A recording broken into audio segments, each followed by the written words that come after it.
நான் இப்போ செஞ்ச ரெசிபி பேர் வந்து கல்யாண டிஃபன் சாம்பார். நான் ஒரு கல்யாணத்தில் சாப்பிடும்பொழுது இந்த டிஃபன் சாம்பார் அவ்வளோ ரொம்ப நல்லா இருந்தது. பொங்கலுக்கும் சரி, அப்புறம் இட்லி தோசை எல்லாத்துக்குமே ரொம்ப ரொம்ப ரொம்ப நல்லா இருந்தது.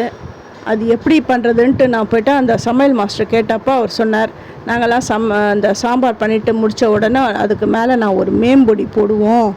அது வந்து சாப்பாட்டுக்கு சாம்பாராக இருந்தாலும் சரி, டிஃபன் சாம்பாராக இருந்தாலும் சரி, நாங்கள் அந்த ஒரு பொடி போடுவோம். அது பேர் மேம்பொடி. அந்த மாதிரி போட்டிங்கன்னா தான் இந்த மாதிரி அந்த ஸ்மெல், அந்த அரோமாலாம் ரொம்ப நல்லா இருக்கும் அப்படின்னு சொன்னாங்க. அது எப்படி அந்த மேம்பொடி என்னென்ன போட்டு பண்ணுவீங்கன்னு அப்படின்னு கேட்டப்போ அவர் சொன்னார், அந்த என்னென்ன போடணும், அளவுகள்லாம் எல்லாம் சொன்னார். அதெல்லாம் என்னுடைய சேது சித்ரா கிச்சனில் நான் வரப்போகிற வீடியோவில் நான் அதை செஞ்சு காட்டுறேன். என்னுடைய வீடியோவை நீங்கள் வாட்ச் பண்ணிகிட்டே வாங்க.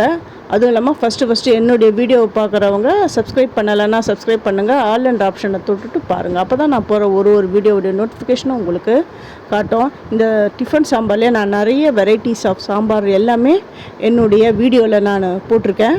நீங்கள் போயிட்டு பாருங்கள். எனி டவுட் இருந்தால் என்னை கமெண்ட்டில் கேளுங்க. பிடிச்சிருந்தால் உங்கள் ஃப்ரெண்ட்ஸுக்கும் நீங்கள் ஷேர் பண்ணுங்கள். அவங்களுக்கும் ஹெல்ப்ஃபுல்லாக இருக்கட்டும். நான் நிறைய டிஃபன் சாம்பார்லேயே நிறைய வெரைட்டிஸ் இருக்குது. ஒவ்வொருத்தரும் ஒரு விதமாக பண்ணுவாங்க. நம்ம சவுத் இண்டியன் ஃபேமஸ் அப்படின்னாலுமே சாம்பார் தான். ரைஸ்க்காக இருந்தாலும் சரி, டிஃபனுக்காக இருந்தாலும் சரி, எல்லா விதமான சாம்பாரும் நான் செஞ்சுக்கிட்டும் வரேன். நீங்கள் போய்ட்டு வேணுன்றவங்க நீங்கள் போய்ட்டு என்னுடைய சேனலை போய் விசிட் பண்ணுங்கள்.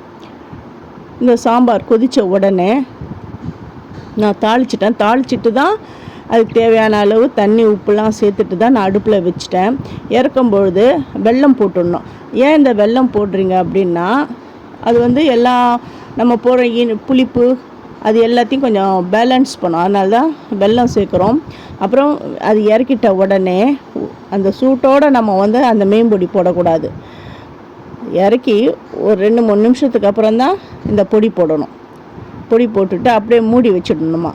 அப்புறம் மூடி வச்சுட்டு ஒரு 10 நிமிஷம் கழித்து அதுக்கப்புறம் கலந்து இந்த இட்லியோ இல்லை பொங்கல், தோசை, வடை எதுவாக இருந்தாலும் சரி. ஆனால் இது சாப்பாட்டு சாம்பார் இல்லை, இது டிஃபன் சாம்பார் தான். நீங்கள் அதில் விட்டு சாப்பிடுங்களேன். ரொம்ப ரொம்ப சூப்பராக இருக்கும்.